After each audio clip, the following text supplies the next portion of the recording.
touch back on this book. This is a book that we reviewed almost 7 years ago. And I think it overlaps and complements so much of what we talk about in communication and gives a fresh perspective. It's one of my top 15 books that I ask parents to read. I think a lot of the books on communication that I read or were suggested to me early in my career, I think they were so, they just didn't speak to the important dynamics, the important psychology beneath the communication. And there was an implication in those early training books, those early training manuals, that if you do it this way, that everything will work out perfect, that your child will listen to you, that there'll be intimacy in a couple. And I think this book speaks to the psychology of communication better than those kinds of books. Let's get right into it. This is a review of Nonviolent Communication, A Language of Life by Marshall Rosenberg. I have a lot of parents that will say to me, I wish I had this before I had kids. I wish I'd been trained this. There's a quote in the preface to this book written by Gandhi's grandson. It says, if only I had been older, a bit wiser, and a bit more thoughtful, I could have learned so much more. I think, first of all, it's never too late. You're not too old, and it's never too late. But I think we don't learn things this way. I think we don't learn things by reading a manual ahead of time a lot of the time, right? It's in vivo. It's only when it becomes relevant to us. We don't even know that we need this. We imagine when we are young that if we love our children, and most all parents have a fantastic amount of affection for the children, that everything will work out right. That we'll use common sense, that we'll try not to repeat the mistakes of our past, and then our children grow up and they start to expose us, right, to us. And we start to learn about ourselves. And then we have a hunger because our child is struggling or suffering or just challenged in life. We have a hunger to work on that. So then we go places to talk to people to find out how to do it differently. And I think that's the learning. I think the regret of it, the regret that a lot of people express, I think it can be a momentary thing that can get you started. But if we stay in that regret, we miss the opportunity to see the process, to see the wisdom, to see how we've been prepared for this, and also I think to embrace what we need right now and going forward. Gandhi said, "Be the change you wish to see in the world." That's a very famous quote of his.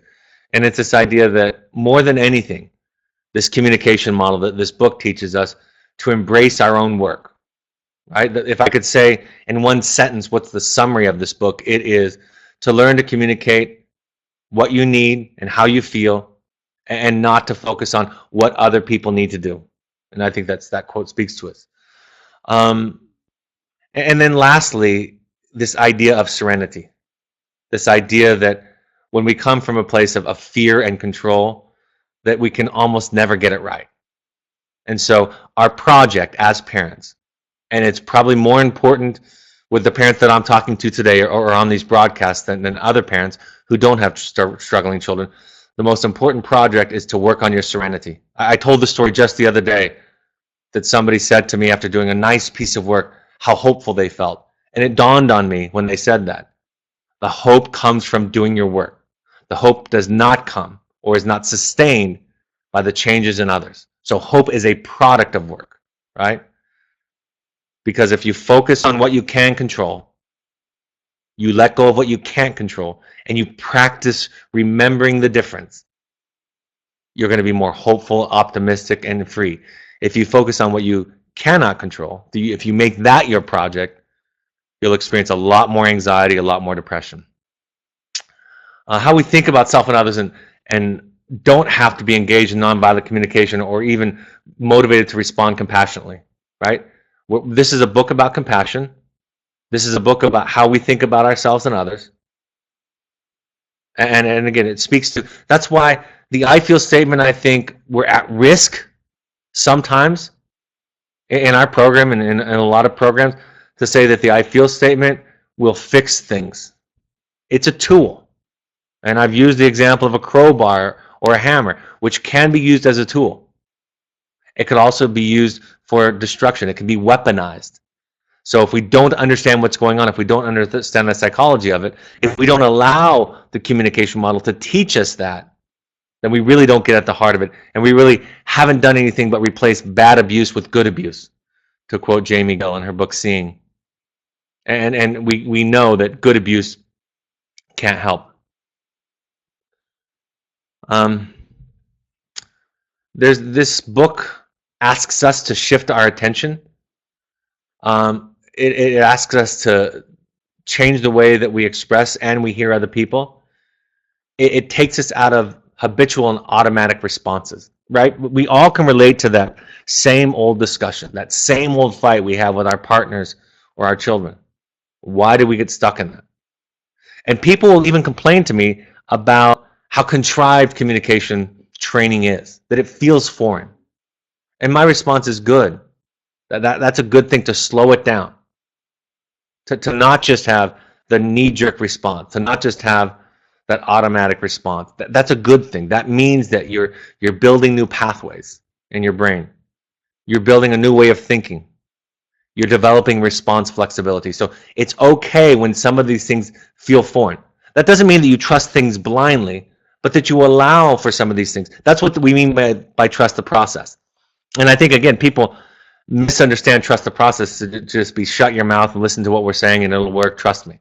You can express your frustration, your difficulty, your discomfort with new ideas and concepts. Ask for that. And the invitation becomes, try this for a little while. Pay attention to it. Be mindful with this new tool or skill or this way of thinking. And so much of what we talk about, so much of what I teach, is this idea that we're changing a sensibility, a way of being in the world.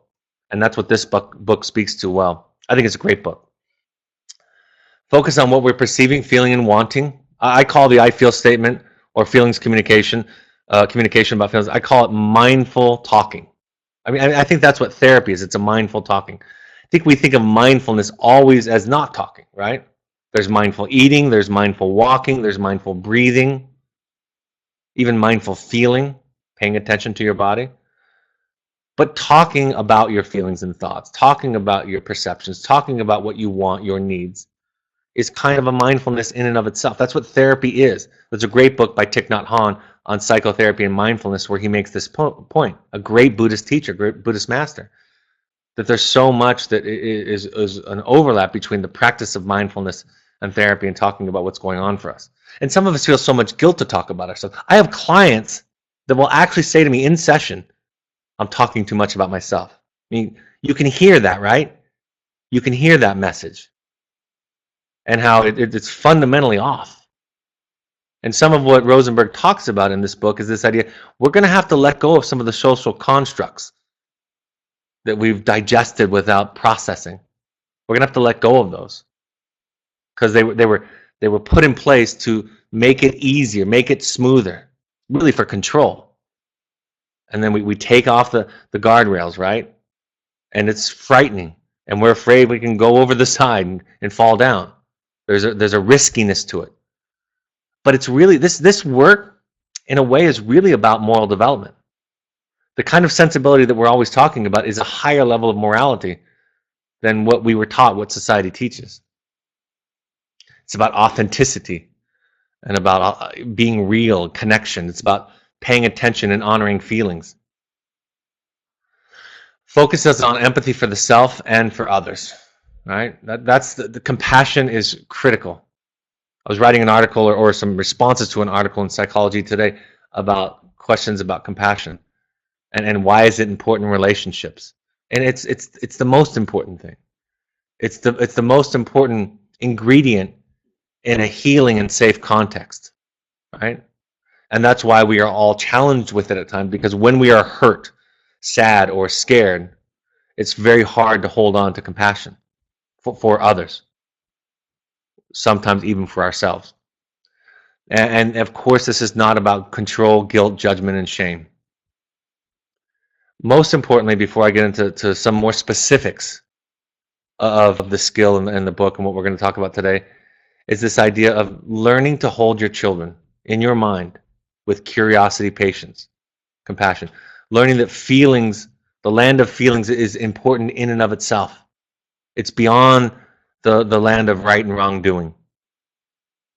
And so when your children are struggling, and your children are struggling with addictions, with self-harm, with self-sabotage, with angry, aggressive behaviors, sexual acting out, video game addiction, learning differences, all those things. Your children are struggling with all those things, and that makes it more challenging to hold on to them. But that's what they need.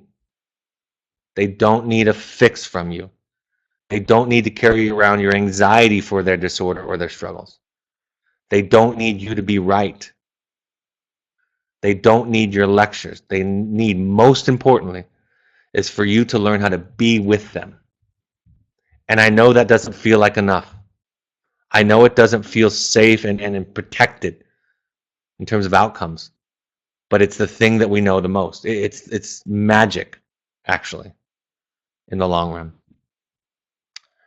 Send and receiving grounded in a natural state of compassion.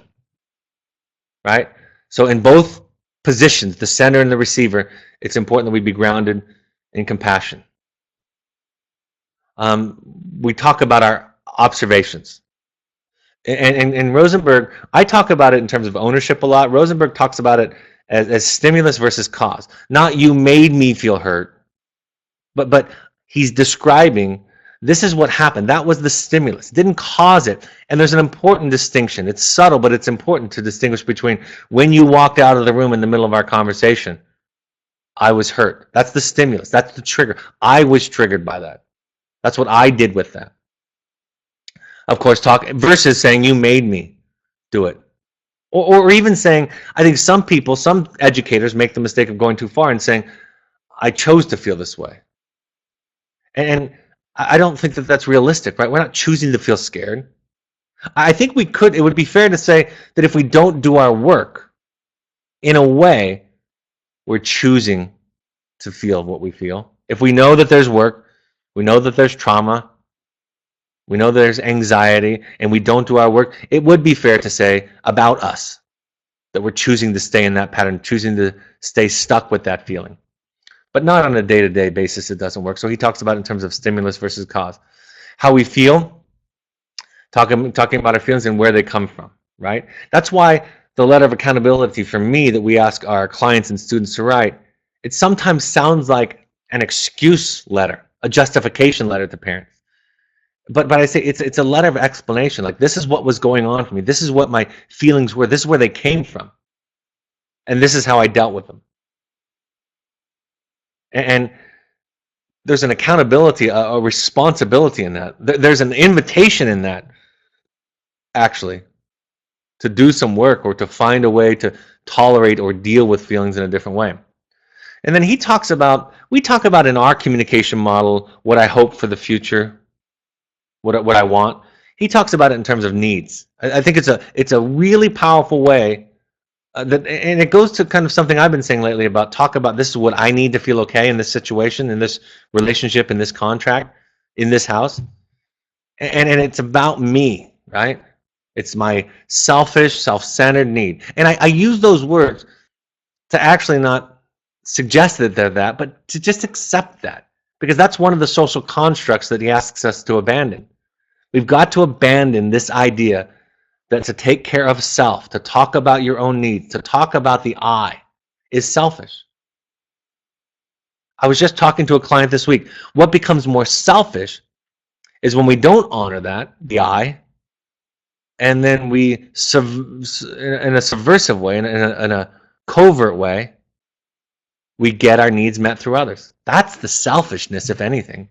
So we talk about our needs, talk about our values, our desires that lead to certain feelings, and we make specific requests. And it's important, before I go on to the next page, the next slide, it's important to say, it doesn't necessarily mean that anybody will change, but you're getting clear. You're taking ownership and responsibility for yourself in this, and you're getting as clear as you can with the other. His structure, similar to ours, but has some differences. He talks about I feel and when because I need. Talks about it that way. He talks about needs instead of hopes or requests. And he ties the feelings that he's having with these needs. So I have a need to feel safe. I have a need to feel cared about, loved. So this is where the feeling is coming from.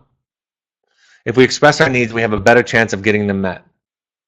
I was talking to a parent this week about this idea about they were considering not discussing a certain want or request or need with a child because they thought it was more manipulative. And I always said an unexpressed desire almost always gets expressed in a more manipulative way than an overt one, a very clear one. Express yourself in terms of needs instead of criticisms, right? It's not you're a jerk, you're yelling, you've got an anger problem, you have this issue or that issue. But it is, this is what I need in the relationship to feel okay. Then it's not about them. And we know this, similar to our communication model. When we talk in this way, we're not criticizing the other person. They're less likely to be defensive. And when we say it this way, this clear way, in this assertive way, and if there's a poor reaction, a defensive reaction, we're in a better grounded place to take it. The example, that's what idiot parenting is about. That's when I say, about cleanliness in my house with my children, I'll say I have OCD. I say those things to exaggerate the worst possible criticism, and I'm not making them wrong. I'm actually kind of being willing to be wrong myself. And when I'm willing to be wrong myself, it's a much safer place to be. Like I said, we have to fight the cultural training that having needs and expressing the I is selfish. That was a word, a phrase that was used by others to try to control or change our behavior that they thought was inappropriate, out of balance, but was really about their lack of capacity to hold us with compassion. Right? I don't think I've ever, in a good place, when I've been in a good place, I would never call a client selfish. I would never use that word. I would definitely never use that word with my children. It wouldn't even occur to me to use that word. I would find out what was ideally what's going wrong with, like, what's happening. You're not okay. Why are you scared? Why were you so neglectful of the other person's needs in this situation? Why were you such a priority? Why did you do it that way, right? That's how we would talk about it. And like I've said, I've never had, when a client asks me what's in this for me, I've had staff and therapists over the past 2 decades give them a lecture or suggest it's not what's in it for you. And my thought is, that's the most important question. What's in it for you? Right? I want you to have joy and meaning and depth and authentic relationships and intimacy. That's all the rewards of all of this. So what's in it for you is important. Right? But there's such a cultural message, like what's in it for me is a selfish thing. No. The reason that people get sober is the same reason that they start using in the first place, to feel better. The reason people get into therapy and do work and make changes is to feel better. That's what's in it for you, to feel better. And that's an important and very valid question. But we can think about our response and our attitude toward our children, right? And how we try to shame them or make them smaller, make their needs smaller, or even to ignore. We actually sometimes suggest with this kind of language to ignore their needs. Avoid comparing when you're communicating. We do this where we compare the person to an ideal or to others. Other people don't do it this way, right? It's a way of kind of recruiting. Avoid blaming. Enhance ownership. Talk about I feel, I need, my perception. Avoid demanding, punishing when our requests are not met. Don't be confused by this. You're allowed to have boundaries in your life with everybody. You're allowed to have limits with your children, with your spouse, with your friends, with whomever. But it's when we're using the threat in a coercive way. There's a difference between saying, if you don't do this, I'm going to do this to you, and you can do what you want. Here's my limit and here's my consequence. I'm letting go of what you're going to do, and I'm focusing on how I'm going to respond to it. That's different. And it's so subtle, but you can feel the energy. I've been more aware of how I've threatened my children to manage them. And then there's times when I've done it well, but I'm aware that I've threatened them with consequences to try to get them to do something instead of just giving them the choice, letting go of it emotionally, detaching myself from the outcome, and setting up my boundary. Separate stimulus from cause. Ideally, we never use the phrase, you made me feel, right? That's the simplest way. This made me feel. Sometimes we don't even go there. We just describe what a jerk the other person is, how cruel or mean, or pick your negative characteristic, and implied in it, this isn't about me and my feelings, right? In the Letters of Juliet book and webinar, she wasn't aware that she had an anger problem. She denied it. She just thought that the world was unfair, tilted slightly out of balance in an unfair way, right? It's important to take responsibility for our anger, for our feelings. We are dangerous when we are not conscious of our responsibility to how we behave, think, and feel, as parents as much as children. And by the way, we model this for children. When we tell our children, you make me feel, when we tell our children, you're responsible for my distress, my discomfort, my anger, my frustration, and even my reactions, when we tell our children that, we model for them that they can blame us for how they feel and blame others for how they feel. When we respond defensively to what they say about how they feel about us, we are reinforcing this idea that it's about us. And we're doing this unconscious way because we're saying it's not about us. But if you have a nose and it's obvious to you, you don't have to try to convince anybody. I never have to tell anybody. I never make the point in my life to somebody and say, I have a nose, right? I've never had that conversation because I have no doubt about it. I have no question of it. Avoid demands and judgments. Avoid judgments. That's pretty straightforward. Avoid labels, analyses, and diagnoses. I think we do a lot of that. Again, to weight it emotionally, to recruit expert opinions, to suggest to the other person the moral imperative, the imperative on them it is to change. Avoid guilting, obligation, duty, and shoulds. I think a lot of us can relate to how shoulds have handicapped us in our life, right? Again, ideally, the word should almost never comes out of our mouth when it comes to somebody else's behavior. We learn to replace it with things like, in my experience, for me, this is how it's worked. Or this is something I've found. It may not work for you, but for me it has. The model asks for vulnerability, right? That's the opposite. Blame, I always talk about, it's really easy to talk about how my wife is being a jerk in a certain kind of way. That's easy to do. It's a lot harder to say, I feel this way. And I can even feel it sometimes when I'm doing the you statement thing and I'm making it about her and she'll say, talk about how you're feeling. Talk about what's going on for you. And I don't want to do it. I don't want it to be about me. I want it to be about her. It's a lot less vulnerable. It asks us to separate stimulus and cause. I already said that. It asks for specifically what you need and not what you don't need. I listed the imperatives that we talk about. I hope that you'll try this for some time. I hope that you'll try this in your relationships. Eradicate these phrases, these words from your language. See how it works. Have to, must, should, need to, got to, made me, makes me, ought to. Just try the same instructions we give you in the impact letter. That's what he's talking about. They're really important. This stuff is really important, folks. The symptoms that our children are demonstrating, are showing, are symptoms of a systemic issue, of a dance, of a bigger picture.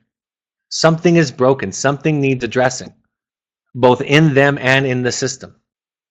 And when we can do our part to make our changes, that has ripple effects, that has a certain kind of energy that contributes to the healing of the family, not inadvertently reinforcing things that we don't want to see continue.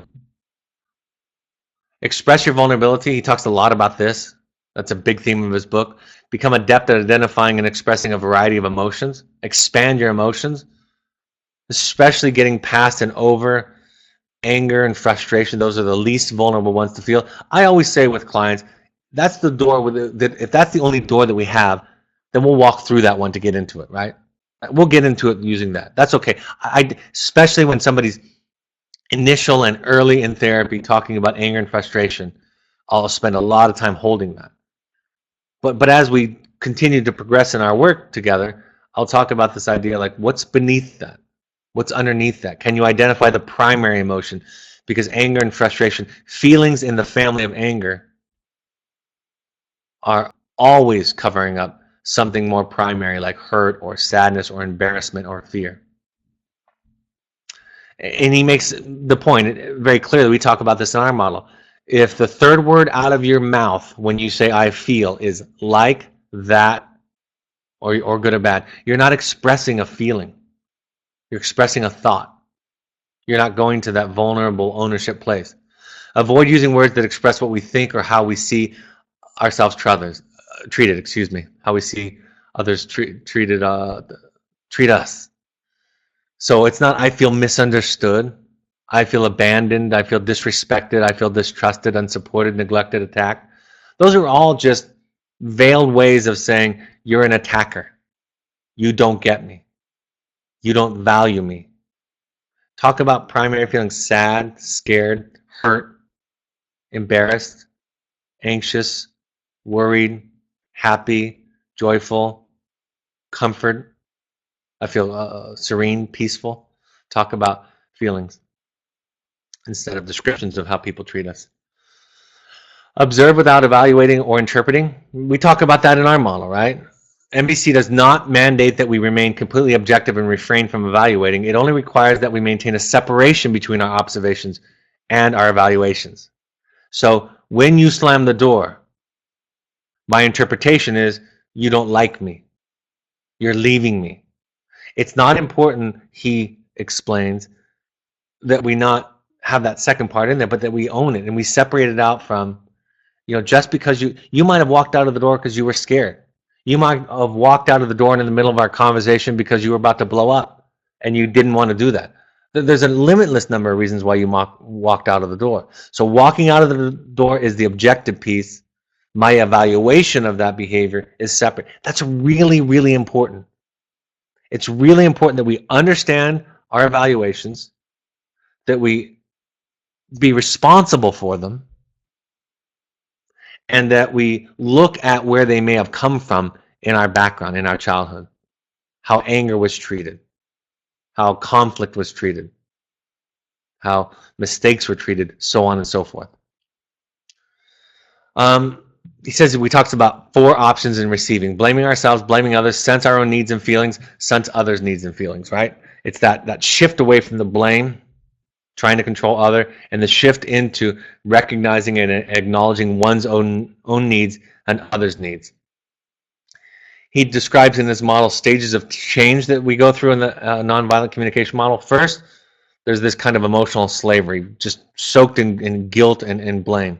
We see ourselves as responsible for other people's feelings, right?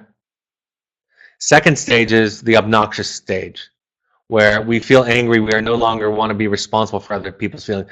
This is kind of the early stage of therapy when I see it, for children and parents, right? They feel empowered, angry at others, ready to defend themselves against these threats, this blame, this emotional slavery. And then the third stage is emotional liberation. We take responsibility for our intentions and actions. And it's probably more accurate to say for most of us that we oscillate between all 3 of these at times, and that we try to make it our practice to be in the third stage, but that we can recognize when we go back to stage 1 or 2. I'll quote again Jamie Gill from her book Seeing, when she's talking about it in terms of a therapist, but let's substitute the word for therapist that she uses, let's substitute the word parent. She says, and I'm going to make that substitution, she says, it's not important, it's not imperative that every parent is the paragon of health. In fact, no one is. But what is important is that a parent understands the ideal and understands how far away from that ideal they are positioned. Right? That's what's important. That's what my work is as a father, as a husband. And when I can do that, I can own it, I can be responsible. I'm working on the right project then, which is me.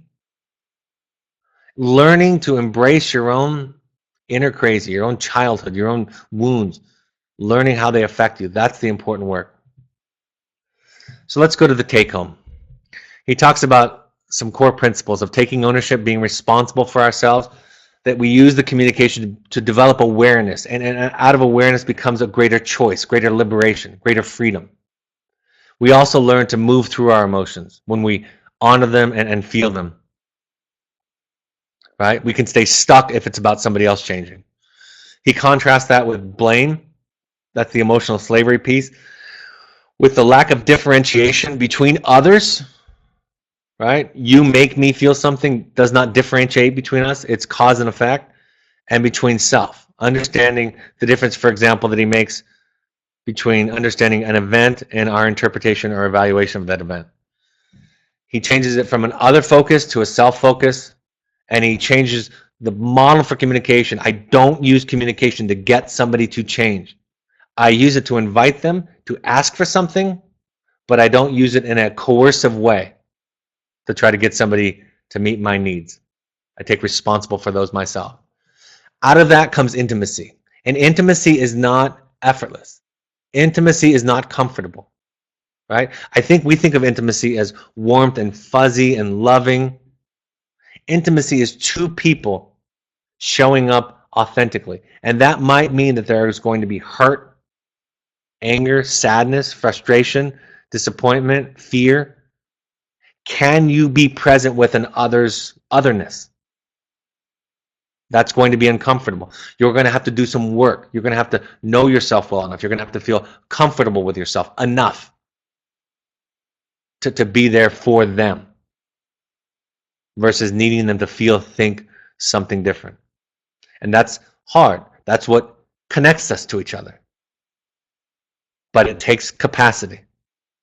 It doesn't just come out of love. Most people in our culture, in the cultures that I work with, which are North America and some other parts of the world, most people do not have an awareness of how much capacity that takes and make that their project to expand, get larger, and transform. And I think, essentially, that's what our children and their behavior, their symptoms, their diagnoses, I think that's what it's asking of us. It's asking us to develop more and more and more capacity. And I'm so grateful to be a therapist for these past 20-some years. I'm so grateful for what all of this work has taught me about capacity, about my family, about working with your children and you, is that I get to learn that I can be happier, and actually allow people to show up in my life in all of those different areas, how they are, without me needing to change them. And my experience has shown me, has been that when I can do that, I'm more helpful. I'm more supportive to help others get to where they need to go. Than when I thought my job was to come in and fix and manipulate and do this other thing. So I'm very grateful for it. Happy to take any questions.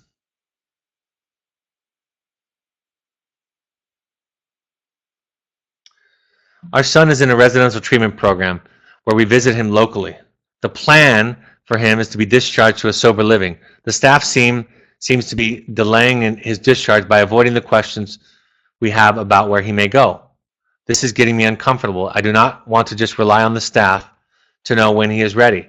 How do we see when our son is ready to leave and move on? What do we look for in our son, and how do we ask him about this as we communicate with him? We don't want to push him to leave too early, but I think essentially the best way to say that is, that's a tough question. It's not easy. But what I'm hoping is, first of all, I'm kind of stuttering. It's a good question. Ask it of the staff. Ask it of your son and try to listen.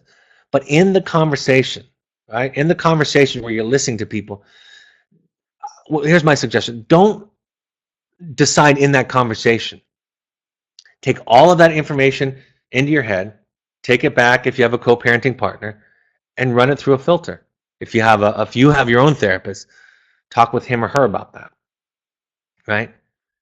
But it's important that you not take it at face value, but that you learn to develop the ability to listen. This may be your son asking. It may be your son asking through the treatment professionals, I'm not ready yet. I need more of a foundation. I need more of a plan. I need more structure. I need more support. It may be that, right? Or it may be about the staff and their beliefs. And so that's my thought about it. You can also invite and ask. I've had this happen on my end before. If you have a home therapist that you trust, that you're working with, have that home therapist join the call, or a call with the therapist where you ask these questions. And I've had that happen hundreds of times, where home therapists, other therapists have joined the phone call, and I can talk with them and to you about that, and they can help you to understand what you may or may not be hearing, right? So those are a few thoughts. Is there a list of these words for references? Yes, there's a list of the, if you have the impact letter instructions. I also talk about it in my book when I talk about imperatives. So those are the two places that I would give to you. You can also read Nonviolent Communication, because he talks about it. He doesn't give it in a list form like I do, but he talks about what things to avoid. When you spoke about holding our children with compassion, being with them, can you please expand or add when the child is inactive using? My need is to find the balance with assertiveness, and I struggle with this as a parent. I want to give you a reference, and I think I've given this before, but if you haven't yet, watch the TED Talk on addiction and connection. Just Google addiction and connection and Rat Park, R-A-T, like a rat park. And there's a 15-minute TED Talk about a researcher who had a lot of addiction in his family, and he learned that the opposite of addiction was connection. And so some of the things we think about in terms of addiction and struggle, we think about cutting off and not talking and behavioral punishments. And he talks about how Portugal changed they were the first country to legalize essentially all drugs, and they changed it from a criminal issue to a connection issue, and they developed programs. He talks about it, but it's the right question. And you learn in therapy how to do that. You learn that you can be present with somebody who's using. If somebody's high, there's probably not a lot of value in it. But I've demonstrated role plays, for example, where you can sit down at lunch with your young adult child who's using and talk about how you love them, and talk about how you want to be there with them. And there's certain ways and certain things you can't do for them, but you want to be in their life, and you care about them. So it's a challenge. If they're actively high and using, there's probably not a lot of value. But if we come at it from anger and blame and judgment and disgust and frustration, we're not very valuable to them. So that's why they spend so much time talking about the disease of addiction, because or the disease, the brain diseases of bipolar or whatever it is that they're struggling with. Because when we see that it's a disease, we have more compassion. Because yes, there's choices in everything, but you don't get to choose to be born with the addiction gene. You don't get to choose to be born with a predisposition to bipolar. There is work responsibility out of that, but we have more compassion when we realize it's not all simply about conscious choice, and we can learn to hold them. I'm more capable today of holding my clients and my children than I was 20 years ago, because of my work and my understanding. And my belief that you don't control by simply withdrawing love or affection. I'm going to have my visit with my son in the next couple of weeks. Can I ask the therapist to prepare a report when I'm there about what he sees with our interactions? They ask us to write a letter about our visit, but I'm curious about what they view. I think that would be great. Say that, express it as your need. Like, that would be helpful for me to learn to see the world through my son's eyes. I would like to request that for me. The funny thing about that, and I'll just make a quick aside about that, the problem is that many people will say, you need to do this because it will be good for you. And as parents, we don't know. We don't know how to say, this is my need. This is what I need for me. This is my request of you.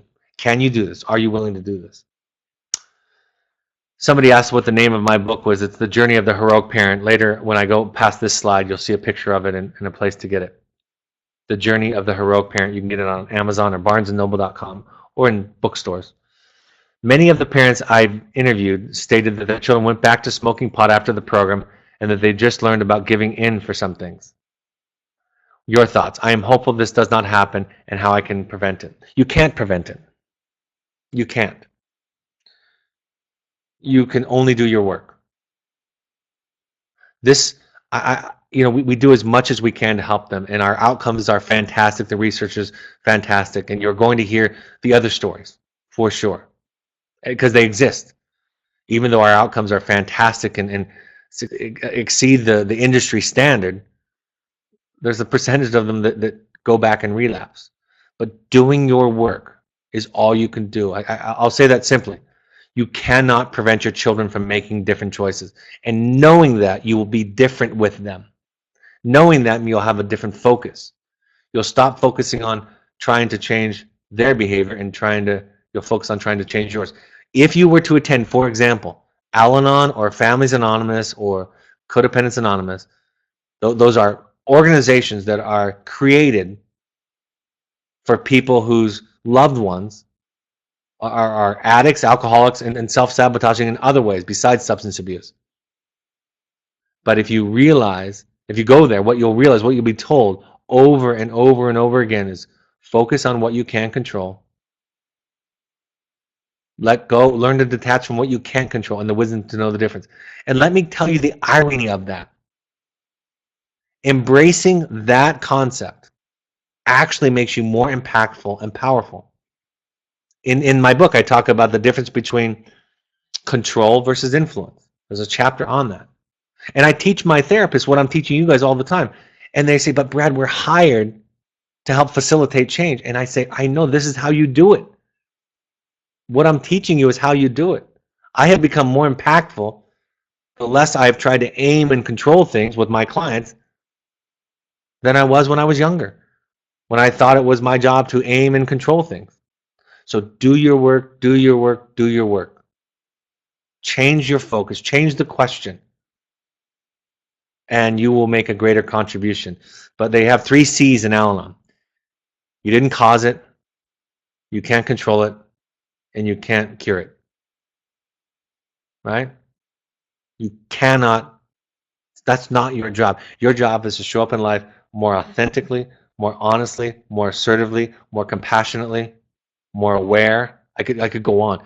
Those are things that are your job. And learning to let go and give your child their job is their job. And even if they relapse, being there for them in the best way possible, to support them in the best way possible, so that you don't get in the way of that, right? You don't become a part of the relapse yourself. I'm afraid to go to one of those meetings. How do we enter? I love that question. You enter vulnerably and you enter scared. I love that question, and I've said this before on the webinars. I've said to my clients, the parents that I work with, if nothing else, and I believe in these meetings, I believe in these organizations, but if nothing else, you will know how it feels for your child to walk into the group at Evoke. And if nothing else, you'll have more empathy for what you're asking him or her to do. There's a slide later on in where we have the websites that you can go to. Let's see if I can find them here. This is the slide. Go to alanon.org, coda.org, familiesanonymous.org, naranon.org. For teenagers, it's alateen.org. You can also go to NAMI. They have classes and support and resources there too, nami.org. But find a meeting, find a time, walk in. They're welcoming of newcomers. That's what they call you, newcomers. They'll ask you to raise your hand if you're a newcomer. And they absolutely know how to support you and reach out to you. They'll have people raise their hands if you have questions. They'll have people offer to give you their phone numbers if you want them, to call them and ask them questions. You can walk up to people and say, are there any other meetings that you like?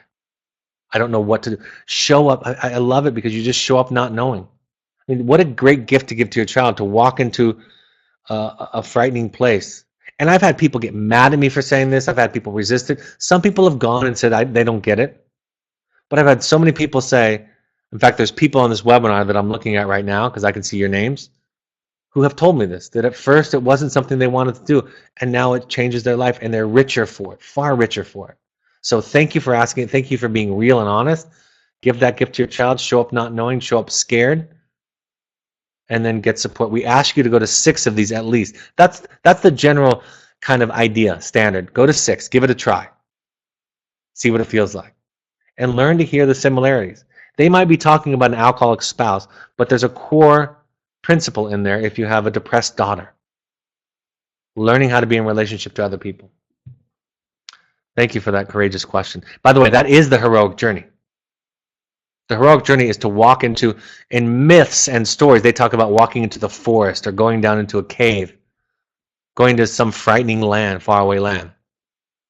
The metaphor, the symbol of that in myth and in storytelling is to walk into something that is scary, to walk into a room that is scary, a session that is scary, a meeting that is scary.